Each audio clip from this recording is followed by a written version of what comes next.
राज्यातील अल्पसंख्याक विभागात मोठी कारवाई करण्यात आली आहे। उपमुख्यमंत्री तथा अल्पसंख्याक विकास मंत्री सुनेत्रा पवार यांनी गंभीर दखल घेत अल्पसंख्याक विभागाचे उपसचिव मिलिंद शेनॉय यांची तात्काळ बदली केली आहे। मात्र बदलीनंतर त्यांना कोणतीही पुढील पदस्थापना देण्यात आलेली नाही आणि पुढील आदेशांची प्रतीक्षा करावी असे स्पष्ट करण्यात आले आहे।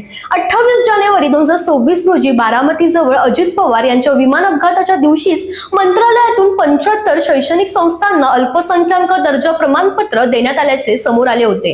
विशेष म्हणजे ऑगस्ट 2025 पासून ही प्रक्रिया स्थगित असताना हे प्रमाणपत्र वाटप झाल्यामुळे खळबळ उडाली होती। या सर्व प्रमाणपत्रांवर मिलिंद शेनॉय यांच्या स्वाक्षऱ्या होत्या। एका प्रमाणपत्रासाठी तब्बल 25 लाख रुपये घेतल्याचेही आरोप त्यांच्यावर करण्यात आले आहेत। या प्रकरणानंतर मुख्यमंत्री देवेंद्र फडणवीस यांनी संबंधित निर्णयाला स्थगिती दिली होती, तर सुनेत्रा पवार यांनी उच्चस्तरीय चौकशीचे आदेश दिले होते। महाराष्ट्र शासकीय कर्मचाऱ्यांच्या बदल्यांचे विनियमन अधिनियम 2005 मधील कलम 4 उपकलम 4 आणि 4 उपकलम 5 नुसार प्रशासकीय कारणास्तव ही बदली करण्यात आल्याचे आदेशात नमूद आहे।